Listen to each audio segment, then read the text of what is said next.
give for a city bound. You came from my town, we gon' lay your head down. Had everything you need from the brick to the pound. If your money ain't right, down on you come around. I'm a Arkansas nigga, yeah, for a city bound. You came from my town, we gon' lay your head down. Had everything you need from the brick to the pound. If your money ain't right, down on you come around. I'm a Forest City bed. You heard what I said. If you don't believe me, ask your mama, pretty Fred. I-40 West or I-40 East. Depending on where you're coming from, you still gon' bump into me. I'm first one they ever call the crib the LCA. Put it in a rap and make you feel good about what you say. Now shut the fuck up and let me do my job. We were hustling just to eat back then, it was for shine. BP4, Rico Dale, shit move on the grind. Back when we used to holler at Lou, proper name for a nigga with milk. Cocaine, fish scale, whiter than a finest silk. Asking for it and you ain't from round here, get you killed. Round here's how to stop. I'm as mad as hell, and I'm not gonna take this anymore. Cause I damn the vomit. Round here seems like a nigga always in the slump. I'm a Arkansas nigga, yeah, for a city bound. You came from my town, we gon' lay your head down. Had everything you need from the brick to the pound. If your money ain't right, down on you come around. All right. This is your man Byron A. Lloyd. This is Shooting the Breeze with your man Byron A. Lloyd. We're going to dub this podcast episode all about the Benjamin, and I mean Benjamin Carson, because he's really, excuse me, I got that smoker's hack, and I am armed with the 80 proof of truth tonight. But Benjamin Carson, Ben Carson, he's finally released the internet and proved what kind of fucking idiot, savant slash batshit crazy bastard he is. And so I'm gonna get it straight from the horse's mouth. I got his comments lined up. We're gonna play them. We're gonna check it out. We're gonna listen to what the man says. This new Spreaker app's kind of crappy, so there might be a little static in this playback. But like I said, he was asked about the Oregon shooting and what he would do, or maybe not even what he would do. He pretty much volunteered this information. What he said was basically crazy, and I'll tell you why after I play what he said, because it's fucking nuts, man. But I'm going to go ahead and play it one time, so let's listen up. Controversy over comments he made about the shooting. I would not just stand there and let him shoot me. I would say, hey guys, everybody attack him. He may shoot me, but he can't get us all. A new Quinnipiac poll shows Carson in second next to Donald Trump in three swing states, Florida, Ohio, and Pennsylvania. Carson unveils a new book. It's called A More Perfect Union, What the People Can Do to Proclaim Our Constitutional Liberties. The book covers everything from gun rights to freedom of religion. Alright, and like I said, I'm struggling on this app, so I might not have played that loudly. There might have been some static. I hope you got it. Basically what he said was, it's idiotic. That if he was in that situation and a mass shooting, that he would stand up and say, hey guys, let's get him, and they all rush him and attack because he can't shoot all of them at once. First of all, let me poke holes in the idiocracy of that statement. First of all, let's look at it this way. Just because you jump up and say, hey guys, let's go get him, don't mean that everybody else is going to follow your lead and jump up and rush him to death like your dumbass. So just because you say, hey guys, let's get him, doesn't mean that you're probably going to be running at this gunman solo and catch bullets, because like further in this interview, he reveals he didn't know that there was a guy who rushed the shooter, and the guy was a vet. I forget his name, but he was shot 7 fucking times, man. 7 times. I don't know how he's alive. You know what I mean? Not to mention there was another veteran who was armed. You don't hear this in person. He was armed on the college campus, and he said the reason that he didn't do the good guy with the gun, taking out the bad guy with the gun routine that the NRA preaches and all these right-wing cats regurgitate that they hear from the NRA, is for several logical reasons. The first being that he said he would have to run across open field, which exposed himself as a target. And the most sensible thing he said was, secondly, that he didn't know where the cops were and the SWAT team up, and the SWAT team were, if they show up with a gun, how are they going to know he's not the bad guy and shoot his ass? You know what I mean? Load his ass up full of lead. Now, once again, they give Ben Carson too much leniency to the press, the media, and they give him a chance to walk back his comments But just like every crazy batshit nut Tea Party / Republican jackass douchebag, what does he do? He doubles down on it and says that says the same basic shit. He would charge them, and he would try to rally the other people around to charge them too, which is very unlikely they would for several different reasons. One being the basic primal instinct to survive. You know what I mean? And what I'm going to expose his hypocrisy, also another trademark of Republicans and the Tea Party cast. I'm going to expose his hypocrisy here in just a second. But that he would rush him, so they give him a chance to crawfish out of it, to backpedal on that shit, and he didn't, because he doubles down just like every crazy nut-ass Republican does when he says crazy shit. I give it to him, because when it comes to stupid, they just double down on that shit, man. You know what I mean? They don't surrender a split at the blackjack table. They double down on everything, on bust hands. They double down on bust hands. All right, so we're going to go, and now he's in an interview right now with Karen Hunter. And he's going to talk about the story about when he was in Popeye Chicken back in Baltimore when he was a neurosurgeon at Johns Hopkins University.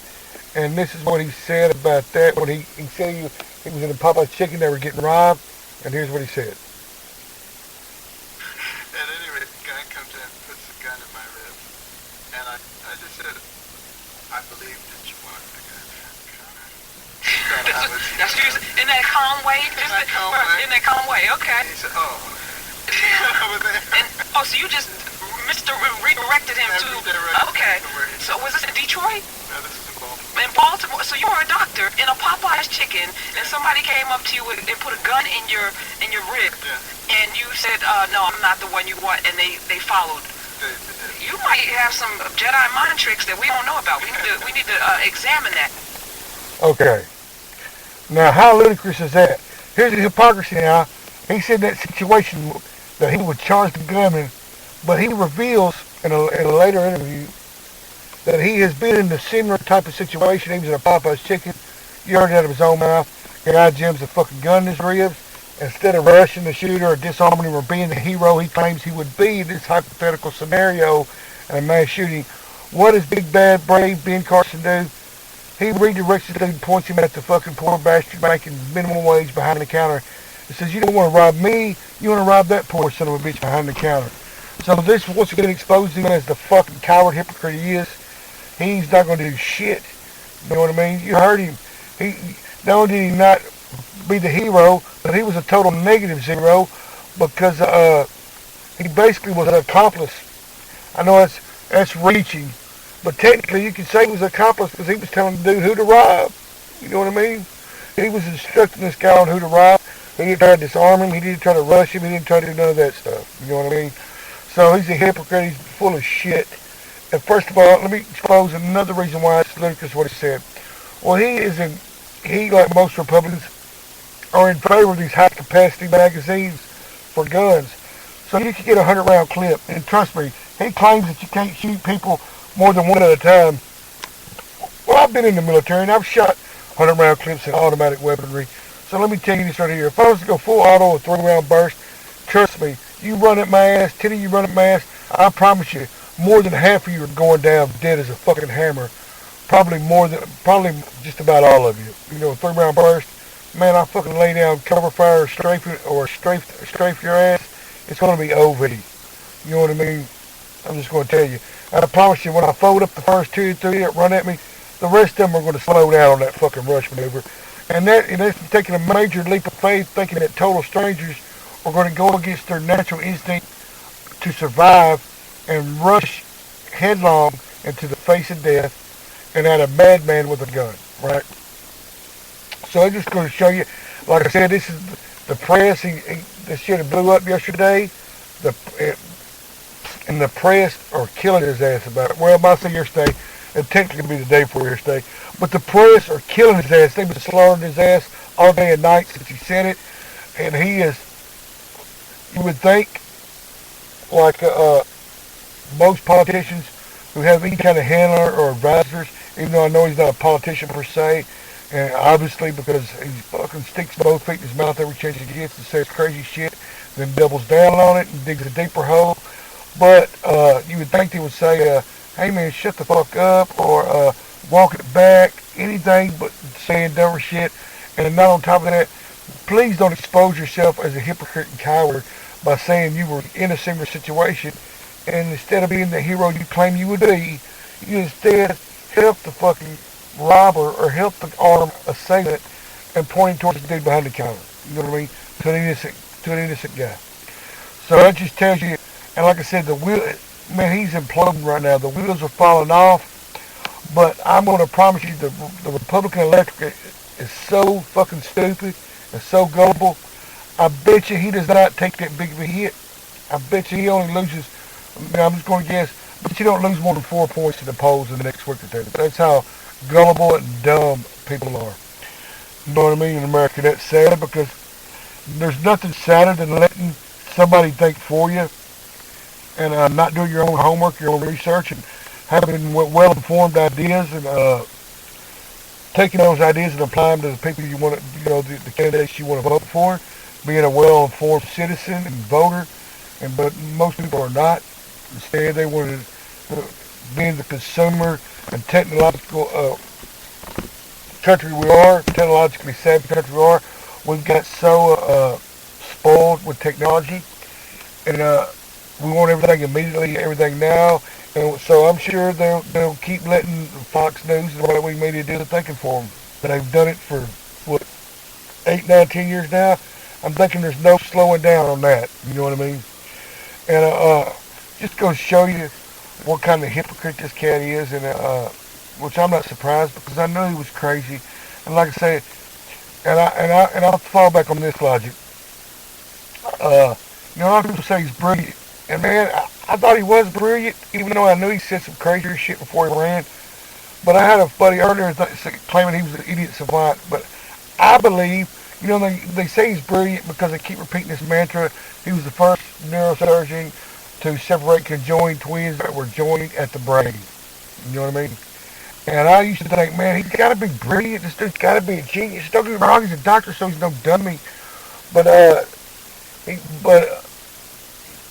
I don't think he's as brilliant as we think, because like I said, I don't think that he was the first one to separate these conjoined twins at the brain because he was more skilled than other surgeons or more knowledgeable.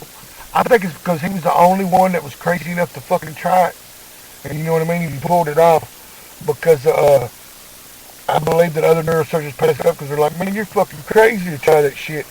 And he was crazy enough to try it, so I don't think it was more of his brilliance as it was his arrogance and his fucking insanity that made him try that shit. And even though it's successful, like I said, he's a leading, about the leading pediatric neurosurgeon in the United States. And obviously he'll be back to doing that very, very soon because he's definitely not qualified to be the president. He later on in the interview, he don't even realize that Russian the fucking gunman shit. Somebody tried it, or he tried to say that if you rushed a gunman, he couldn't kill us all, and it would diminish the chances greatly of him killing that many people. Well, obviously not, because the dude did rush the gunman, and 10 people still got fucking killed. You know what I mean? And the guy who rushed the gunman got shot 7 times. And people were saying if the people were armed, or there were people armed there, but he's been trained like I was by the military, and he had no sense to know that it was a losing proposition. You know what I mean? Either way, if the fucking gunman didn't get him, the police would probably shoot him thinking he was the bad guy. You know what I mean? So, that whole myth about it being a gun-free zone, well, that was horseshit. It wasn't a gun-free zone. There were armed people in the vicinity. They were intelligent enough and logical enough and rational enough to realize that they didn't want no part of that shit, or they'd probably get killed, most likely by the police, not even the gunman, right? And that's what blows my mind.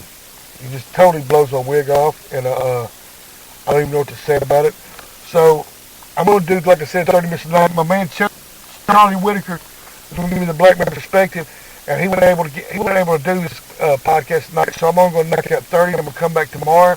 As Charlie said, he's going to be on top tomorrow. I'm going to get Charlie on here, and I'll do another 30, maybe even an hour.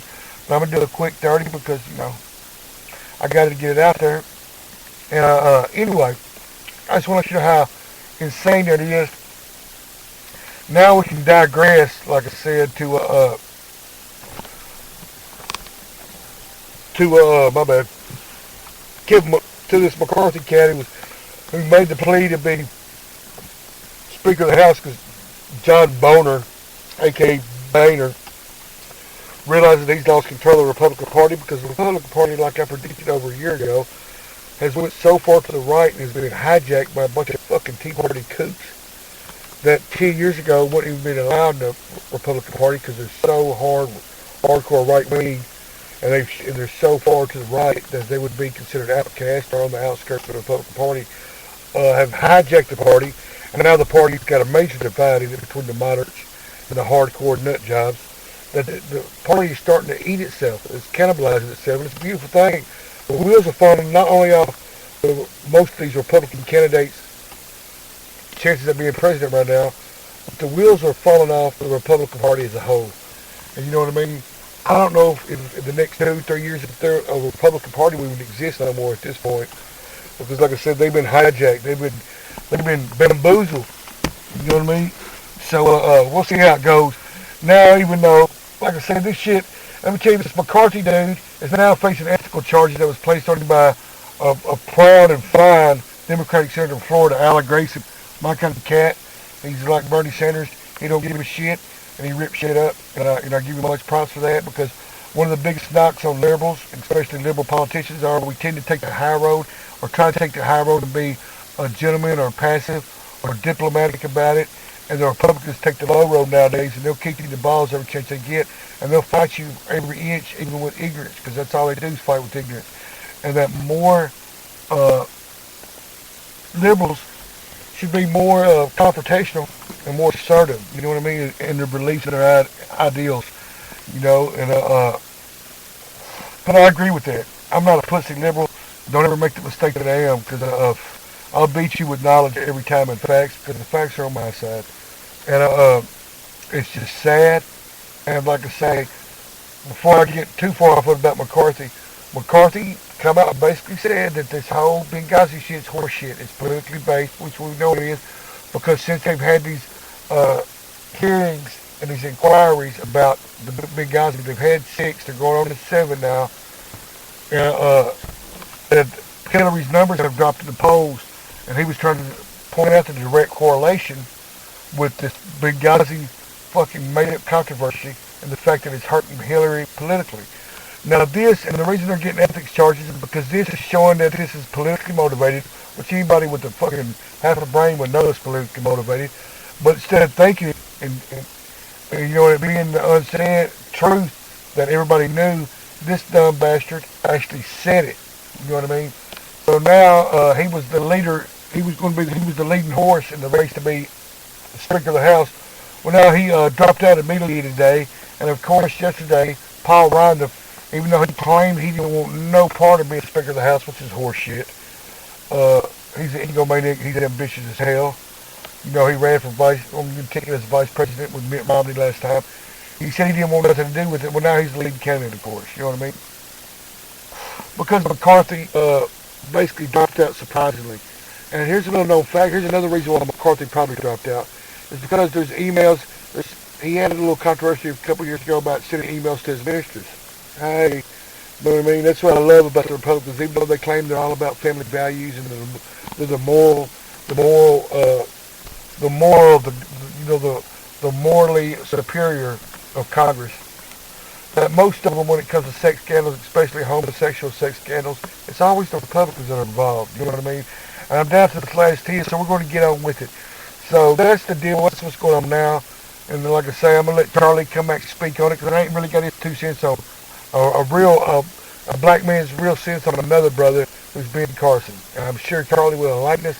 And, you know, he'll give us a perspective that most African Americans or black people have in this country about that Uncle Tom named Uncle Ben. And when I say Uncle Ben, I don't mean the rice. You know what I'm saying? And so, of course, how can I not name Ben Carson the fucking punk of the week? And you know what I mean? And you know what I think about Ben Carson?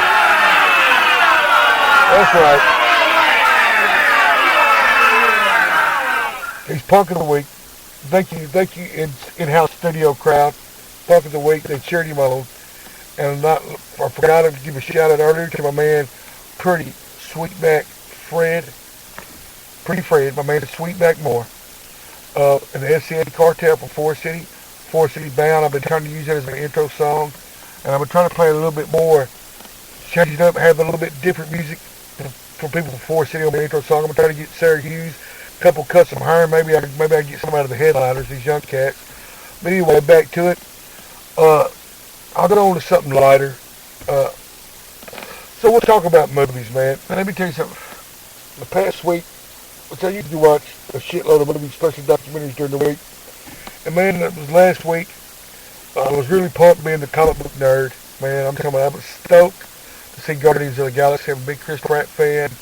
You know what I mean? Even though I'm a DC comic guy, book guy, Marvel has been kicking their ass and making better quality films. And so I watched Guardians of the Galaxy, and it was a decent movie. But man, it rated high. I'm talking about Rotten Tomatoes and IMDb. Everybody was scoring it well over 90%.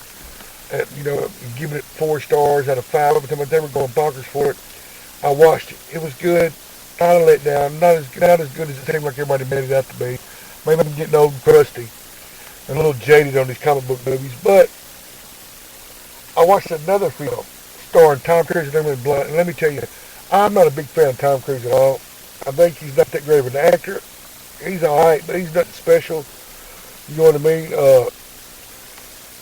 But I'm not a big, and plus he's a Scientologist, and not only is he a Scientologist, he's the celebrity face of Scientology, and he's fucking nuts. Anybody Scientologist is either nuts, mental, or have some type of mental issue, or just straight gullible fucks. So I'm not a big Tom Cruise guy. I do like Emily Blunt as co-star. I saw the movie Edge of Tomorrow, and let me tell you something. I thought I would say this before. Once again, you never judge a movie till you watch it. I thought I wouldn't say this, but Edge of Tomorrow was a much better film, I think. Edge of Tomorrow, man, I loved it. But know this, it just goes to show you how important, even though I didn't like Tom Cruise, I'm not a big fan of Tom Cruise. Excuse me, that 80 proof of truth's coming back on her, brother. But I'm not a big fan of Tom Cruise. But I do love Emily Blunt. But just go show you how crucial, how important a director and the screenwriter is. The person who wrote the screenplay. And let me tell you, Edge Tomorrow had a top shelf director and had one of the biggest and baddest screenplay writers in Hollywood, Christopher McQuarrie. And if you don't know who Doug Liman is, I'll break it down for you and tell you a few movies that Doug Liman has done, because he's done some good ones. Let me tell you, and he's a master. He's a master of ratcheting up tension and suspense. Man, he's got it down to a science. Talking about, man, he knows how to fucking keep you on the edge of your seat. And like I said, as far as films that he's done, I'm looking up. He's done the original Bourne Identity. He's done Bourne Ultimatum and the Bourne Supremacy. All of the Jason Bourne films before the one, well, where Jeremy Renner takes over, right? He's also, like I said, he's also done. Let me break it down for you. He's also done. Let me go back up here.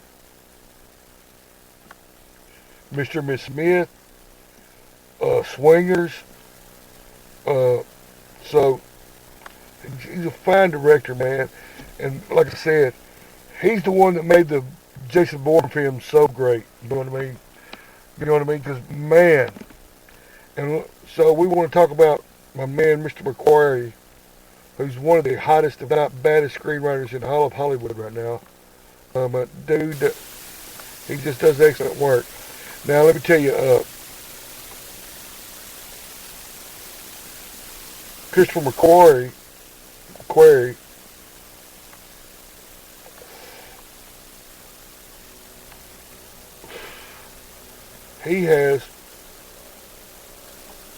he wrote Jack Reacher, which was alright, but he wrote The Usual Suspects. You see what I'm saying? Needless to say, more, possibly the greatest plot twist in all of movie history. You know what I mean? Even greater than Psycho, which is high praise coming from me. But we're going to look at his filmography real quick. But I'm talking about, man, he's done some top shelf writing, top shelf writing. And let me get down here. As a writer, he done the Mission Impossible Rogue Nation. He unfortunately done jacked the Giant Slayer, which was a piece of shit, and the tourist wasn't all that great. But you can't hit home runs every time because he's so hot. All the studios are buying up all the screenplays he's written the past year, so he's gonna slide some shit ones under there. But let me tell you, Valkyrie was decent. He's done a bunch of shit with Tom Cruise. Tom Cruise is a big fan of it. The Usual Suspects alone, man, was incredible. He's directed 3 movies. He directed Mission Impossible, Rogue Nation, Jack Reacher, and The Way of the Gun. The Way of the Gun was also a decent movie. But let me tell you, that is my fire flick of the week. That shit is off the chain. It's tomorrow, man. I'm not even a big sci-fi guy. You know what I mean? Which I like occasional sci-fi movie. I'm big hardcore like anybody makes, Star Wars and whatnot. But like I said, I'm not a big. I don't like all the Star Trek movies. I'm not a Trekkie, but I enjoy it. And I enjoy some of the. But I'm not like a big sci-fi or action guy. Let me tell you, it's genius because I'll give you a little synopsis of the film. Aliens are attacking Earth, and they're kicking our ass. They're kicking the world's ass in a war, an intergalactic war. The reason is they have the ability to see the future and know what's coming and have to plot against it and defeat us, their enemy. And but there's a special type of alien. Tom Cruise runs into it, even though he gets sent there because he tries to blackmail a general into keeping him out of the front lines, and that pisses the general off, and he sends him straight to the front line. So he kills a special alien, or gets killed by a special alien, and the alien blows up, and the blood gets on him, and he absorbs the blood. The blood gives him the ability to also see the future and reset the day. So he keeps getting killed and reset the day, and being able to change his course of action and plot different strategies to try to overcome it. And it's wall to wall action. There's no downtime in it. I'm talking it's balls to wall at the gate. There's no slack in it. There's no 15 minutes of ho hum waiting for the plot to develop. Like I say, I'm not a big action guy. I'm not a big sci-fi guy. I'm not a big Tom Cruise guy. So for me to fucking give this movie a 4 thumbs up and make it my fire flick of the week, that should tell you how good I think this movie is. It's excellent, man. Like I say, it had everything going against it that I would normally like in a movie. It's action-packed. It's got Tom Cruise in it. And it's sci-fi. It's, a sci-fi type deal. And it's because the aliens attacking Earth is one of those, it's almost cliched. It's been done so much in Hollywood that we got to save the world because aliens are coming. Aliens are attacking. It's been done ever since War of the Worlds. When, my man, Citizen Kane, who am I thinking? Oh man, how am I drawing a blank on him? Wow, I can't believe it. That Eddie Purple 2 must be getting to me. It's... Oh man, I cannot believe it. Orson Welles. Right, it's been done since War of the World, Orson Welles, and then, of course, all the B movies of the 50s killed it over and over with the aliens attacking the planet from the blob, yada, yada, yada. You know what I'm talking about. And like I said, I'm down to my last 2 minutes, minute and a half. So so the punk of the week, Ben Carson, total douchebag, nut job, asshole. He exposed himself. I believe he's going to be on the downward slide. You know it's bad when Donald Trump's trying to take up for him. What's that douchebag? His comeuppance is coming, I promise you. And it's tomorrow, fire flick of the week, off the chain good. As much as I'm a comic book nerd, as much as I like Guardians of the Galaxy, Edge Tomorrow was killer. Killer, man. I highly recommend you to watch it. And just give me some feedback on Twitter, Facebook, Instagram, whatever. Let me know if you like it. Let me know if you got any questions. Because I'm going to do a live broadcast probably next week, and I'm going to do it early, so I'm going to give some of you people a chance to cash in and call in so you can say this. Hello? I'm as mad as hell, and I'm not going to take this anymore! And you don't have to take it, because I'm going to go live next week, and you'll be able to call in and fucking cuss me, tell me I'm stupid, or agree with me. You know, it's America. You can do whatever. It's a free speech zone up here. You can say and do whatever on my show. But I'm going to get off here. I'm down to my last 30. You can hook me up with my email, byronA.lloyd@gmail. I'm on Instagram. I'm on Twitter, the Roni. I'm on byronA.lloyd, Byron A. Lloyd at Facebook. So holler at your boy. This is Shooting the Breeze. Also, last 10 seconds. We lost a light enforcer this week. Susan Kersey, this broadcast is for you. You're going to be missed. I love you, man. I'm going to miss your smile, your giggle. And I'm out of here. Shoot the breeze. Holla.